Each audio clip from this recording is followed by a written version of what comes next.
Good morning. This is VirtualPBX-admin training. We're trying to keep these trainings down to 30 minutes, so just be aware that this is different than previous trainings. We do record this training, so if you can't stay for the whole time, that's fine. You can watch it later or share the link with others who need to be admins. Feel free to use the YouTube chat feature to ask questions during the session, and I'll address those as we go along.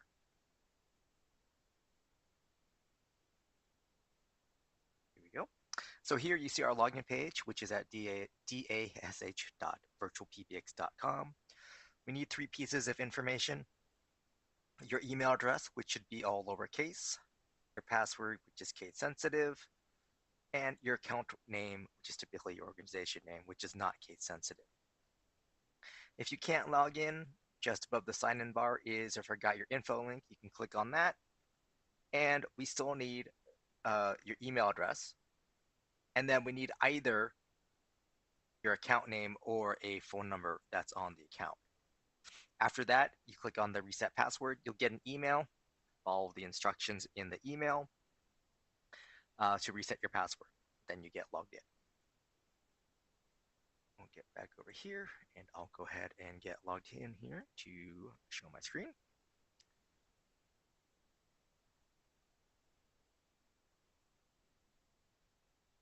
So here on the dashboard, up here at the top, you click on your name, and you get this big pop-up. This is where you would go to change your own password at any time. On the left-hand side, you have the account level settings. So you can change like the time zone and language for the entire account. Then we have add-ons. So you can add additional features to your Dash account. These things would include things like dynamic caller ID, advanced reporting,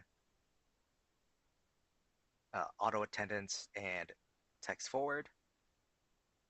Over here, next up, we have the billing portal. And when you click on this link, that will take you to the actual billing portal. That's where you would go to update your credit card, view previous invoices, and make sure we have the correct address information for you.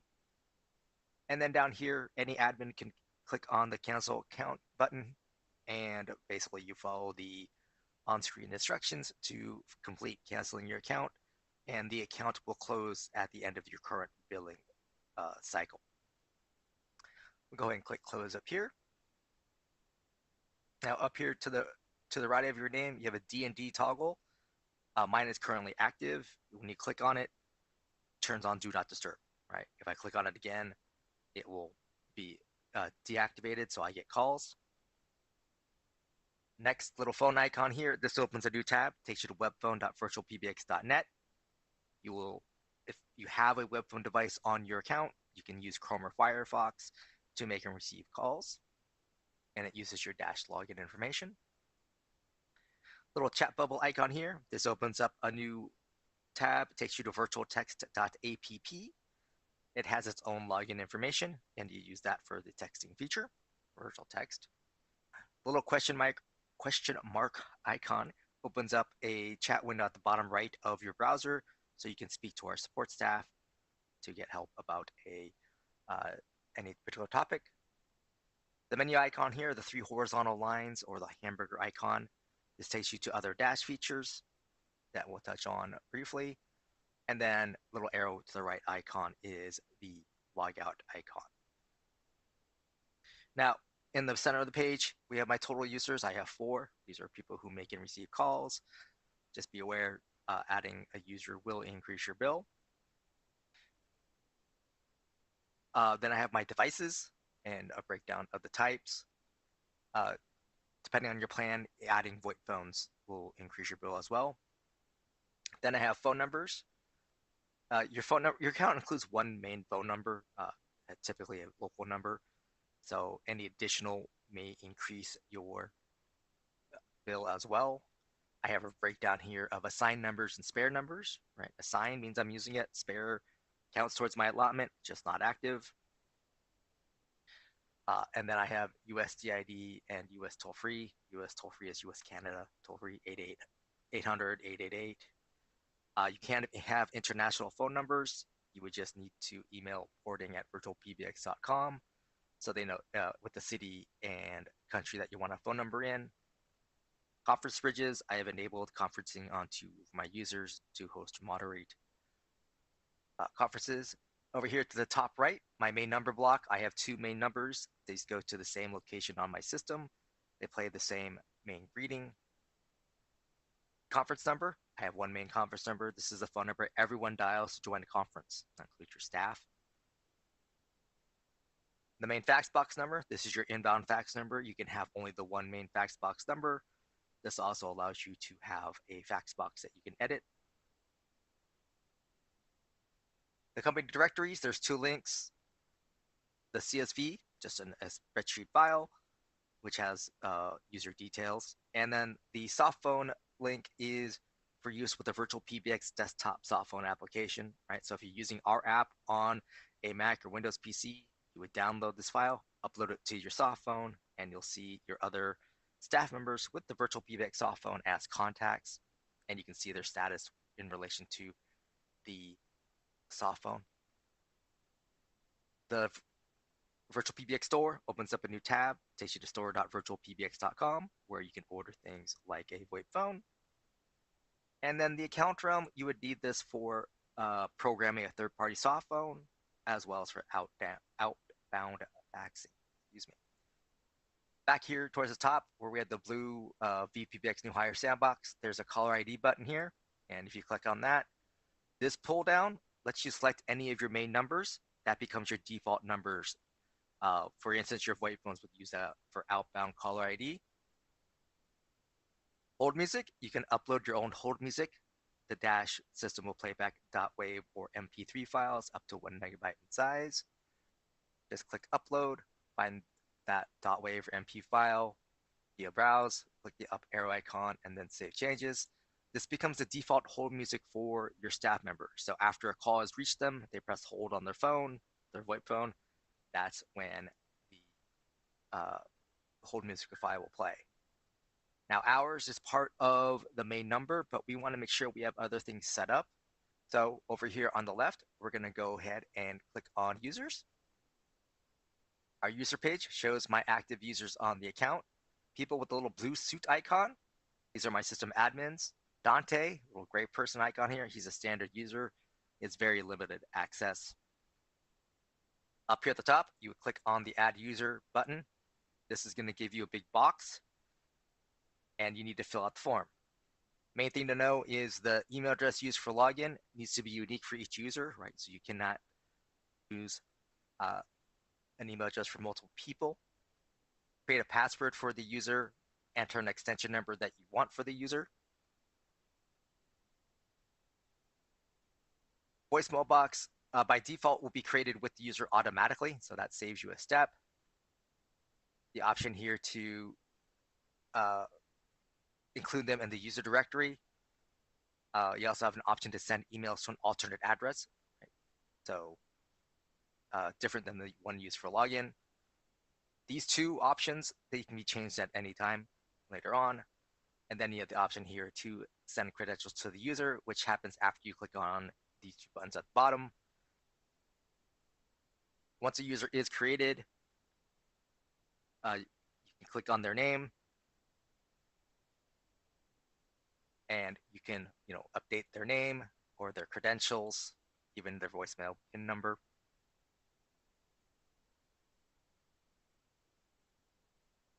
Here's your options to be in the directory and send to an alternate address. Oops, I had that reversed. Sorry about that. Little person icon here. That's how you change a user into an admin or admin to a user.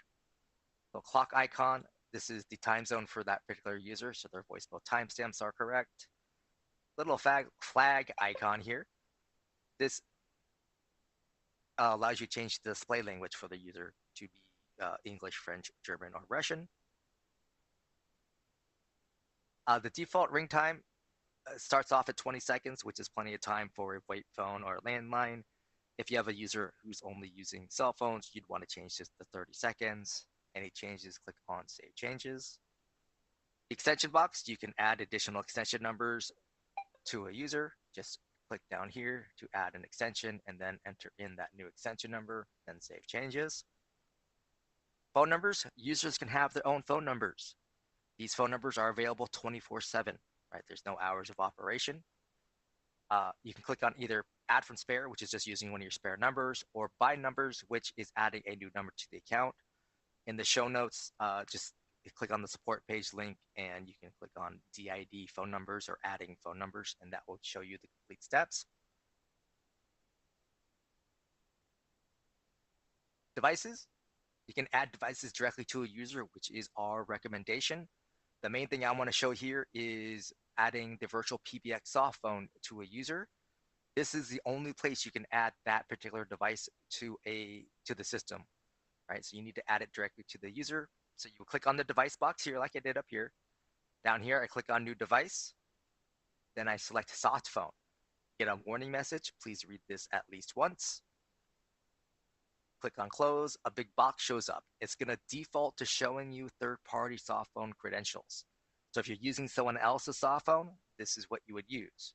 For the purposes of the VirtualPBX soft phone, down here below where it says view configuration file, there's a toggle where it says use third-party application. You click on that, it flips it. So now it's using VirtualPBX application. Give it a name, click on create device, click on save changes. When you click on save changes, this user gets an email saying their VirtualPBX soft phone is ready. It has their login information for use with the app, which is going to be different than their Dash login, and they'll have download links so that they can then download the app to their relevant device. All right, user features. The main ones I want to talk about here first is voicemail box, right? Every user by default is probably going to have a voicemail box. This is the standard configuration. So we automatically are sending emails to the user when they get a voicemail message. Each voicemail box can hold up to 100 messages. After that, they are full, cannot accept any more.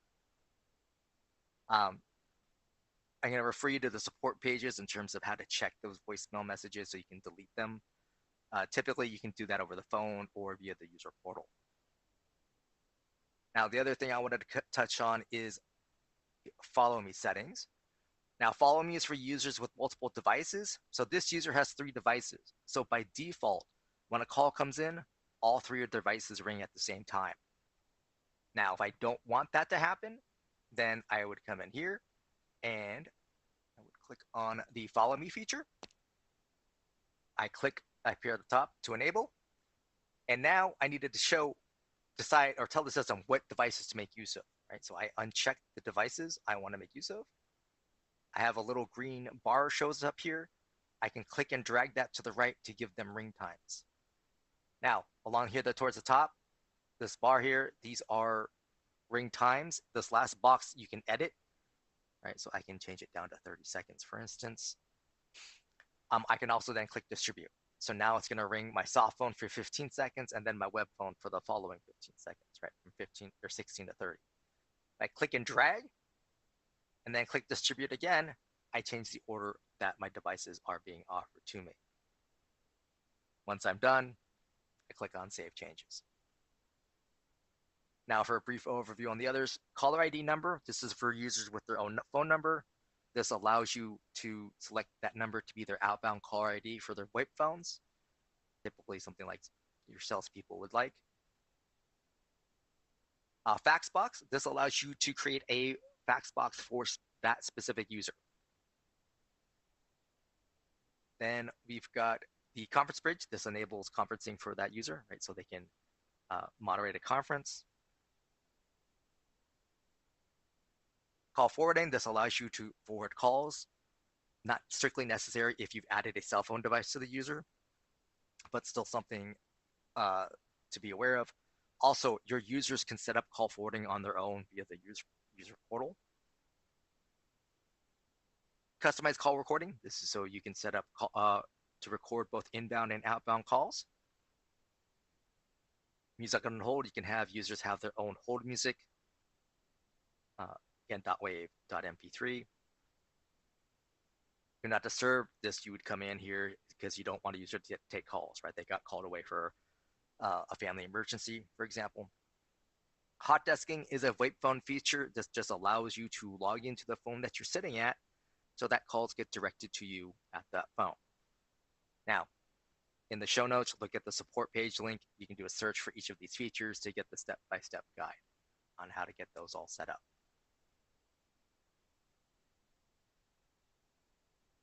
All right, next up, over here on the left, we're going to groups. Groups are departments, also known as hunt groups or ring groups. Right, they're basically people handling calls about a similar topic. Up here at the top, you click on Add Group. Give it a name. You need to give it an extension number.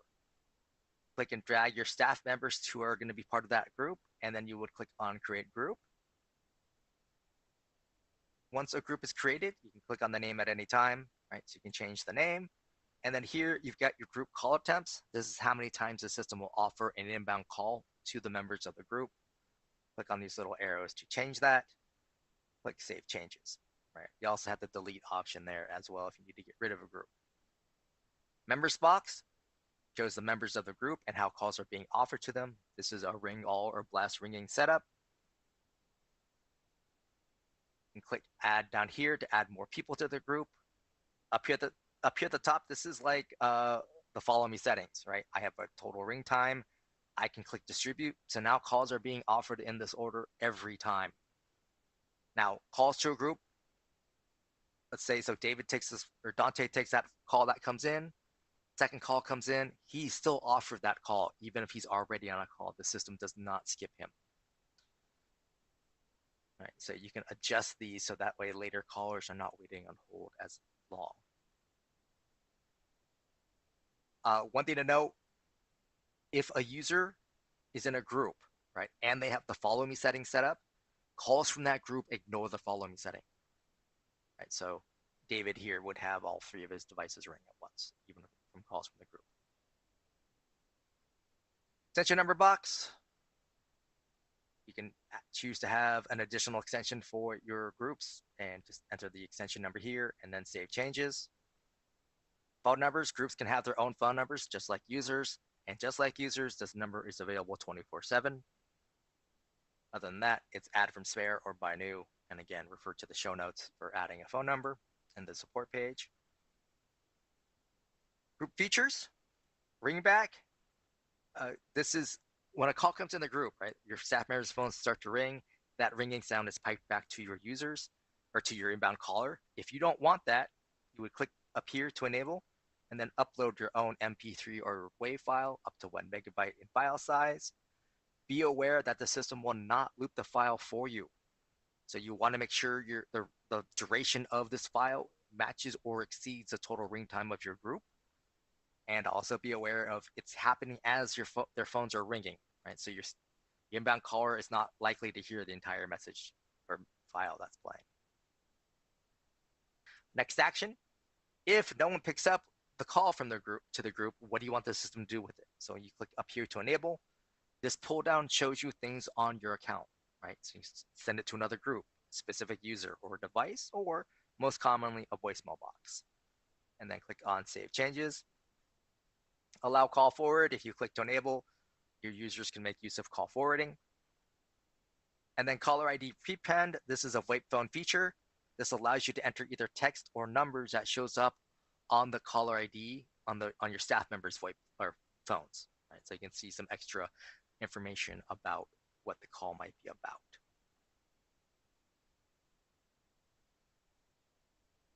Now, something to be aware of is that the advanced form of groups are called ACD queues, right? Call center. You can look in the show notes. That's our ACD QUEUES Pro demo.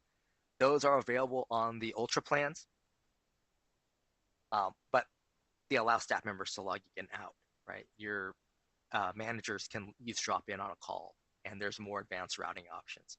So if that's something you're interested, you're likely going to have to go up to the talk to our services team to make sure what plan you're on, and then likely upgrade. All right, so with users and with devices and groups, we can now click over here on the left on main number, and we can get your main number set up. First up, your main company numbers, unassign if you don't want them here anymore. Otherwise, add from spare or by new. Office holidays, or sorry, office hours. Choose from 24-hour open office or custom office hours. For custom office hours, for each day of the week that you're open, put a check mark in front of that day and set your open hours in 24-hour or military time. You also have the option here to be closed for lunch at the same time every day, and then click on Save Changes. Office holidays, if you're closed for holidays, put a check mark here, and then click Add Holiday. You have the option here for single day, date range, or advanced. They each create a new row. Give it a name. For single day, choose the month and the date, save changes. Date range, start date, end date, save changes. Advanced, you're choosing the month, and then the second column or second pull down is first through fifth as well as last, and then the day of the week, and then save changes. Then we have incoming call handling. You have your open hours, after hours, and holidays, and then how you're routing. So these are for your main numbers. So my open hours, I come in here to my virtual receptionist. My main menu, these are what people press on their phone to navigate through my phone system. Oops. I click on Add Route to give myself additional options. You have 0 through 9, the star key, and the default action. Right, that's that first column here. The second column, or second pull down, these are things on your systems: users, groups, devices, queues, etc. Over here, you have your greeting options. Text to speech, just type in a greeting, and it'll be read back in a computerized or robotic voice. You can upload your own file, .wave.mp3 up to 1 megabyte. Choose from an existing file that's already on the system, just use the pull down, and then update and save changes. Recorded over the phone, the system wants you to use a VoIP phone on the account. That's a security feature. If you don't want that, come down here to settings, and where it says allow outside recording, turn that on. But beyond that, you call into the system, you hear your main greeting play, you enter the PIN number. This PIN number is specific to this time of day, right? So only works during my open hours. And then you record it over the phone, right? So you're going to overwrite that existing recording that's there. And then you'll have the option to save.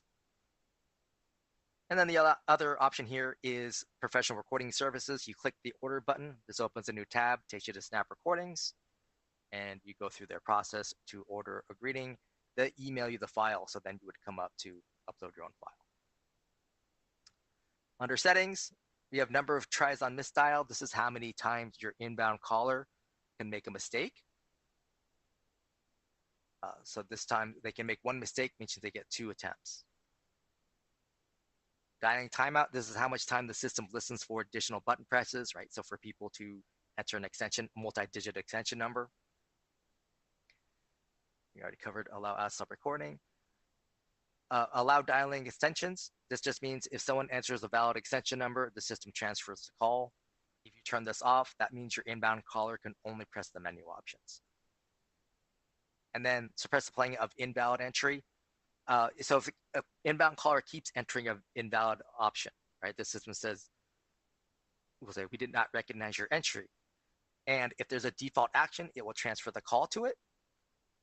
If there is no default action, then the system says, we did not recognize your entry and goodbye. So you would turn this on if you don't want that message to play, and typically that's because you're transferring the call. Any changes you make to your main menu, your greetings, or your settings, you would just click on Save here.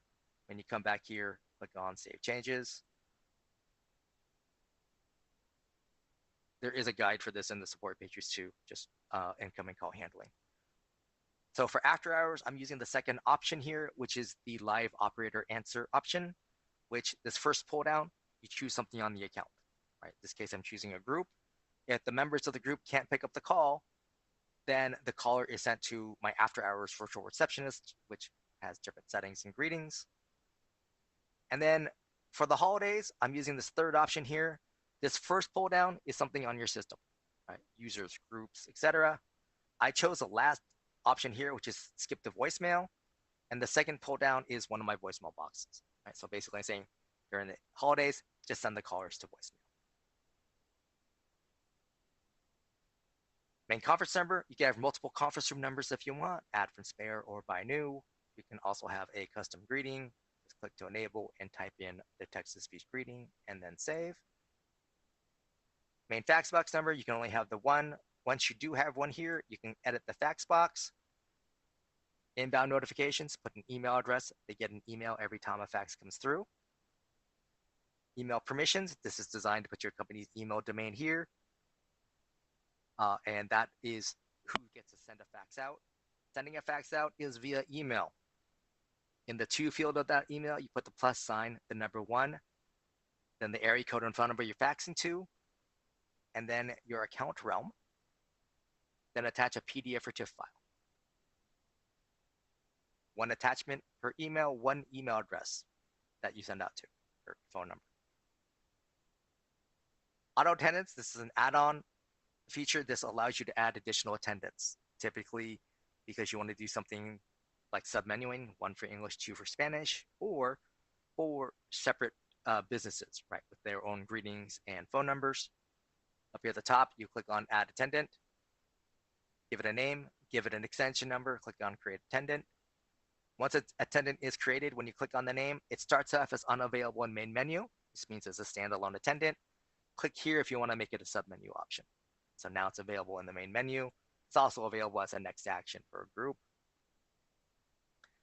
Phone number, add from spare, buy new. Click on Save Changes when you're done adding it. Extension box, right? You can have multiple extension numbers for your auto attendants, or your this is something you probably don't need, but your staff members would use to transfer calls to the attendant. You have the little wrench icon here under settings. You have open hours, after hours, and holidays. This matches what you set up under your main number. But beyond that, you only have the option for the virtual receptionist for this. Devices, this shows your devices on the account. Red means the phone is not registered, so we can't send it, call to it. Green means it is, so we can. And click Add Device up here to add various devices here. Main thing to remember, you cannot add the VirtualPBX soft phone here. That can only be done on the users. The other thing I want to point out is for VoIP phones under the wrench icon here. Once it loads, advanced, come down to E911. Each VoIP phone can have its own E911 address, and you would set that up on the phone number, right? Each phone number can have its own address associated with for the purposes of 911. All right, greetings, this shows all your media files on the account. Click Add up here at the top to add a new one. Give it a name, click Browse, and then click on Create Greeting. It uploads it here, so it's available wherever you need to add it. Name is just that, whatever the name of the file is. Source, TTS, is text-to-speech. Upload is a file that was uploaded. Recording was one that was recorded over the phone. The play icon, this lets you play back the greeting directly in your browser. Download means you can download the file. This is what I recommend to do with your main greeting that you use for most of the year, so you have a backup copy. Little wrench icon here is where you can change the name of a file, so you can make it something that's more recognizable, or you can delete the greeting if you don't need it. Numbers starts you off in your numbers in use. This just shows where your numbers are. You got a little gear icon here where you can update the prepend E911 or caller ID. Spare numbers, these are the numbers you're not currently using.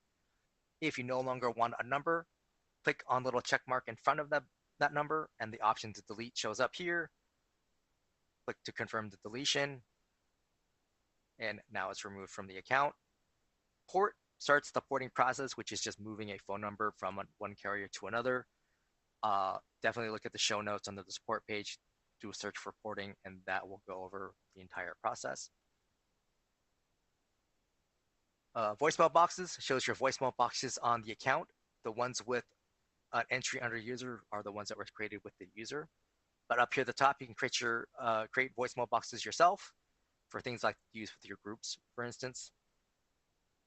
Give it a name, give it a voicemail box number, give it a PIN number, click on Create Voicemail Box. The voicemail box number is not the same as an extension number. Right? So if you want a voicemail box to be accessible when someone first calls into your system, you have to make it a menu option from your virtual receptionist. Right? The voicemail box number and PIN number is how you use to access the voicemail box over the phone, right? To listen to messages, etc. Under advanced media, you can upload .wav or MP3 files. You have the media files, the default message, and then the temporaries for the out of office or vacation message. If both have something selected, only the temporary plays. The media file will not play again until you set temporary back to none. Recipients, you use your voicemail boxes have a built-in recipient, but any voicemail box, you can come here, click add recipient, and add additional recipients to the voicemail messages. And then you would click on save changes. And then options, once you have recipients and media, you can click on already set up. And you can also verify that you have attached messages to email. For a voicemail box that you don't want to get full, you can also choose the option here to delete after notification. That just means that after we send out that voicemail notification with the attachment, the system will automatically delete that voicemail message from the system so it does not become full. Virtual Text Forward add-on feature. This allows you to create phone number or have phone numbers that can accept inbound text messages and forward it on. It is not for two-way text communication. Just come up here at the top and click add number. Choose a spare number on your account, and then choose either an email address or a webhook, and then click on create forward. So basically these phone numbers, when they get a text message, they forward it to these email addresses. Virtual extensions. This is a plan-specific feature, right? It's only available on some plans. This allows you to add additional extension numbers without adding users. Now, these are limited, right? You can't add a virtual extension to a group or to a call queue, right? They're not users. Additionally, they can only have one device, and they cannot have the VirtualPBX cell phone as a device because there's not an email address that we can send to them, their credentials to. Call logs, this shows your call history on your account. You've got today, this week, this month, and custom. Custom lets you go back up to 1 year. If you need to go further than that, you're going to want to contact our support team. They'll have to escalate it up to our engineers who can go back up to 18 months. The download option is available under all of those tabs. It just downloads it as a CSV file. Click on the little fire extinguisher icon next to any call that you want to report to our support team. Creates an email for you that's pre-addressed to support@virtualpbx.com as the technical details. So you're going to want to enter some kind of context. Feature codes. These are ways for your VoIP phone users to access Dash features directly from their VoIP phone. This is obviously here. It's also under the support page. You can just use search for feature codes or the phone command cheat sheet. Next up, we have over here blacklists. This is a way to create a list of phone numbers that you're blocking from reaching your users. You're going to want to use the support page link to get this complete lowdown on that. Call recording. This shows your call recordings that you have set up on the account. This account has AWS recording set up, so this is basically the recordings I have there. If you have our standard call recording set up, this would instead open a tab, take you to recordings.virtualpbx.com. You do have to log into that page. Just use your Dash login information. Number manager, this just takes you back to your spare number page, so you can see your numbers that are available. User portal, every user has access to their own user portal. It starts off on your voicemail, right? You can play it back, you can download it. Little checkbox up here at the very front. That's how you would change its status by this other box up here. Call history, you can view your call history. Faxes only works if you have your own fax box, but you would see your fax history. Contact list shows everything on the Dash account, including feature codes, so you can transfer calls. Conference tab just shows you your conference settings for users that have their conference bridge. Main thing is here, the moderator pin and participant pins should be different. And then settings and devices, right here is where your users can set up call forwarding on their own. Just put a check mark here, +1 area code and phone number, no spaces, dashes, or parentheses, and then click on save. Webhooks, plan-specific feature. This allows you to link Dash to other software. In the show notes, you can look at the introduction to Zapier webinar. You can also go to developer.virtualpbx.com to see sample code of what we have done. This is coding, just so you know. You need to speak to our sales team if you're interested in having this added to your account. SMS registration, this is what you need to go through to make use of the virtual text feature. There are instructions here to start register process. The main thing to know is that there's a one-time $99 setup fee. And this third tab is where you would see that registration status after you have submitted it. Call center, this would open up a new tab, take you to callcenter.virtualpbx.com. Again, look at the ACD Pro demo to see what that's all about. And this is available on the Ultra plans. Dynamic caller ID is a add-on feature. This allows you to create rules for your VoIP phones to change their outbound caller ID. Again, I'm going to refer to the show notes and just do a search for dynamic caller ID to see how to set that up. Faxes shows your fax manager. You can go to any fax box on the account. You can see inbound faxes. You have outbound faxes. If you see a failure here, that means we had a problem communicating with other phone or other phone number, excuse me, and just mouse over it to see what that error was. And then the email to fax logs, if there's anything here, down, that just means that we had a problem processing a request. Click on the little eyeball icon to the far right to see what the error message really was. Reports, this opens a new tab, takes you to reports.virtualpbx.com, which has its own login. In the show notes, look at the advanced reporting demo. This allows you to create your own reports and is an add-on feature. Voicemails, this lets you get to any voicemail box on the account. Find the voicemail box and you can see their messages. You can, now let's get to the right one here. So put a check mark in front of it. You can change the status under this first option, or you can move it to a different voicemail box. Otherwise, you can play it back and download it. And then integration AWS. This allows you to link your Dash account to AWS, right? Amazon Web Services. Click here, and we would need the access key, secret access key, and the bucket. Definitely go into the show notes, use that support link, and do a search for Amazon or AWS to get everything you would need. And that is everything. I went a little long. I do apologize for that. But as I mentioned, this training is recorded and we'll be here next Tuesday at 10 a.m. Pacific. Thank you for your time today, and I hope you